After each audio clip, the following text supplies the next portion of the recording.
Hey, what's up, everyone? How's everyone doing? How's everyone feeling? Welcome back. Thank you for watching. I hope you enjoy the content. Usually I have my complaints about Thursday night football. It's not only me, it's a vast majority that feel that Thursday night games need to be outlawed. And from a fan perspective, no scenario will ever satisfy everyone. I actually felt like Buccaneers Falcons was the best Thursday night game I may have seen. What's remarkable is that this was the first time in a long time. I can't remember the last time a Thursday night game was this enjoyable to watch. But what was wonderful is that the Falcons and Buccaneers delivered on Thursday night. It's always been the Thursday night game that doesn't give us the same drama or excitement we crave on Sundays or Mondays.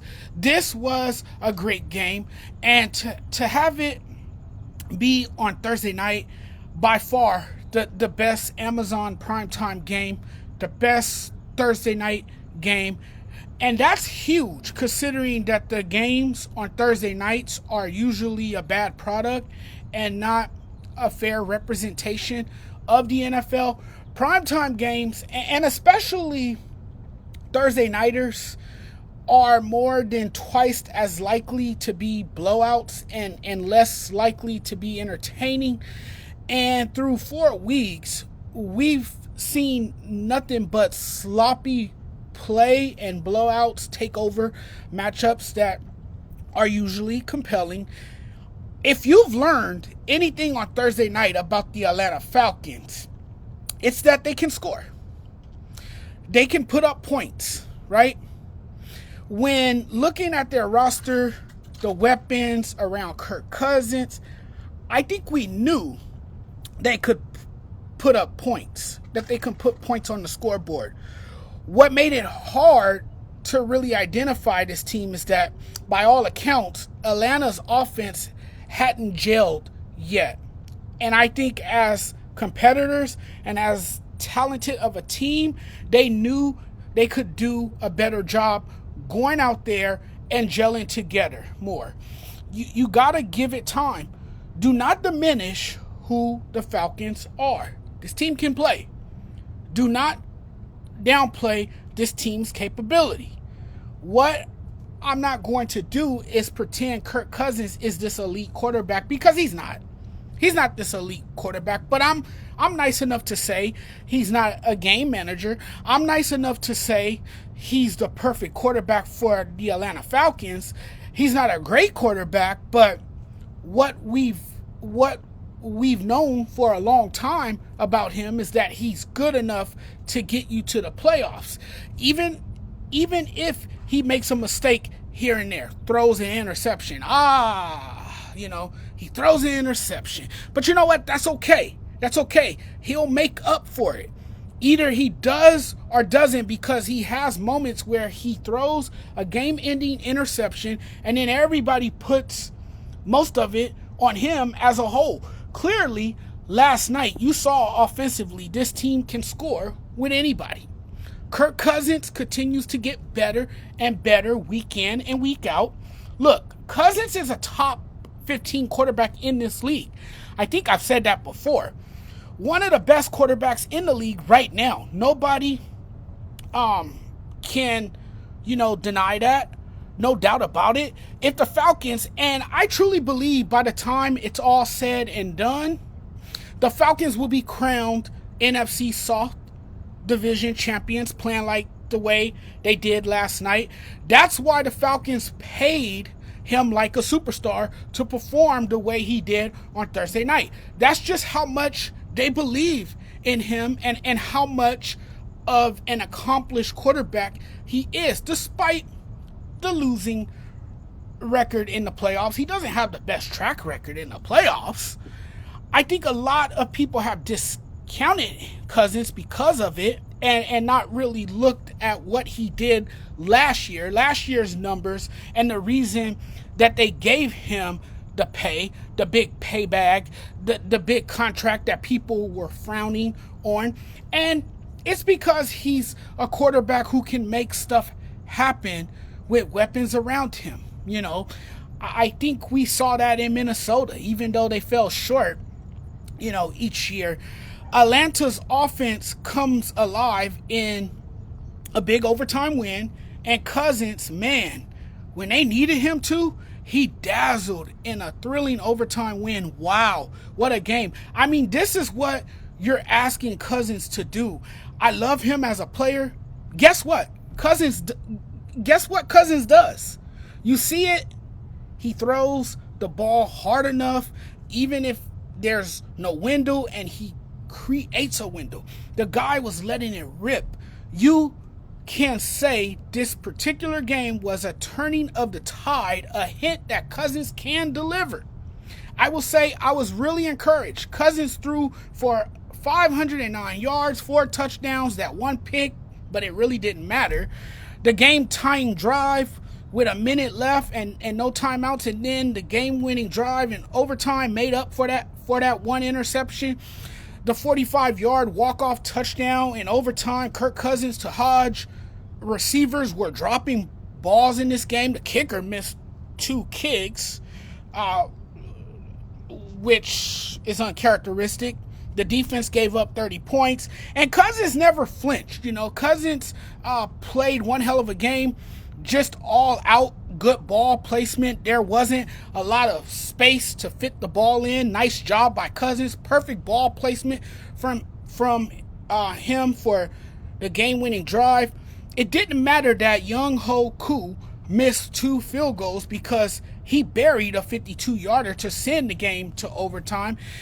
And, it's been a rough start for Cousins, but he put the rest of the NFC on notice with his performance on Thursday, and he did it the hard way. The guys he targeted weren't wide open or anything. He threw it in tight coverage all night, going through his progressions, processing the field from left to right, elevating the offense, and putting his team on his back.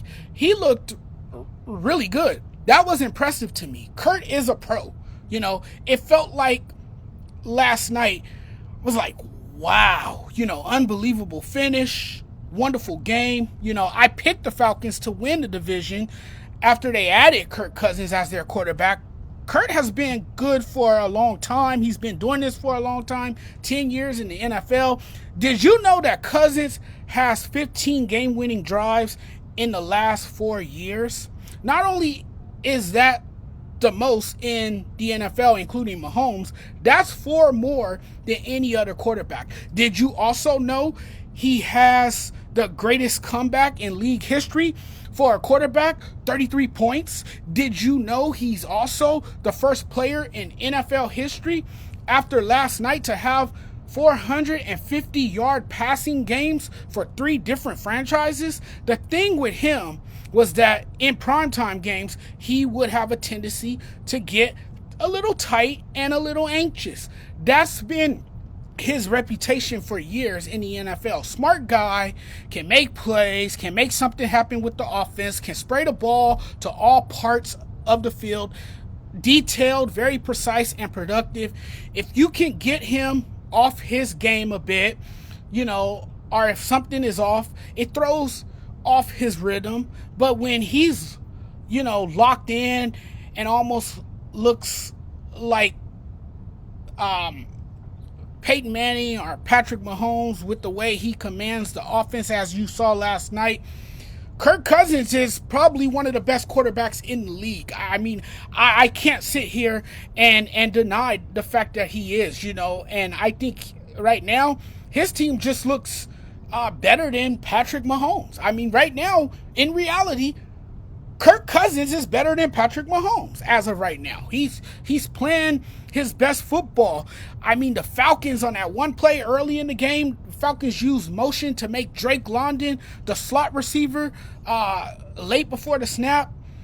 It was useful against a Buccaneers defense that set in the zone, and I thought Drake London had a great game. He was masterful. In fact, he set up that game-winning drive with that spectacular catch that he made in overtime. So I mean, the Falcons, man, this is a team that I'm sticking with to win the division. I think Kirk Cousins was the final piece in Atlanta. And actually, it was a good signing for them because now you got a quarterback. No, he's not flashy.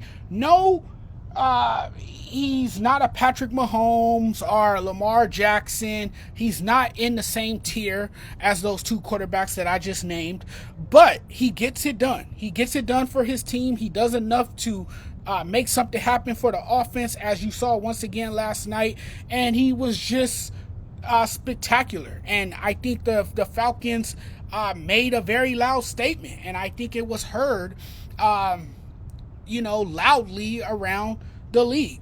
This is a guy who has come to play, and he's just playing some of the best football right now. So you gotta love what you're getting from a guy like Kirk Cousins. Kirk Cousins is doing his thing, man. He's doing his thing in Atlanta. This is why they got him. This is why they felt that he is their QB1. And you saw that last night with his masterful play.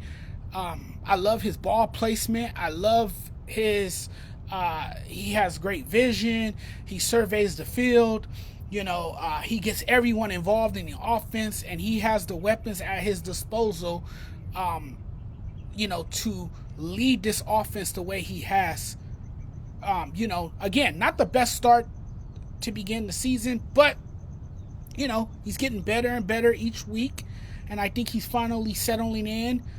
He's finally, establishing a rhythm with his new team, and all signs point to positive things for this Atlanta Falcons team that has a ton of weapons and a quarterback that can, get the job done for the Atlanta Falcons. So it was a great win for Atlanta, a great home win on the night that they honored Matt Ryan.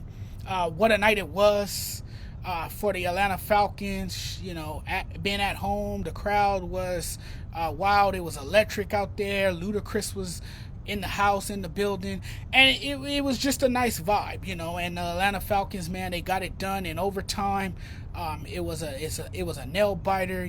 Baker Mayfield played his heart out as well. Unfortunately, somebody had to come up short, and the Tampa Bay Buccaneers did. But congratulations to the Atlanta Falcons on a big win. Excellent performance from Kirk Cousins, and Kirk Cousins showed once again that he is the quarterback for the Atlanta Falcons. It's his team, and he let everyone know. He made that be known with his performance on Thursday. Thanks for watching, everyone. Really appreciate the love and support. I'm out of here now. You guys take care. I got to wrap this up, but it's been, once again, it's been lovely having a conversation with you all. As always, much love and appreciation to all of you guys. Thanks for tuning in. Thanks for taking the time out of your day, because again, without you guys, none of this is possible. We'll talk very soon, guys. Take care. Have a good day.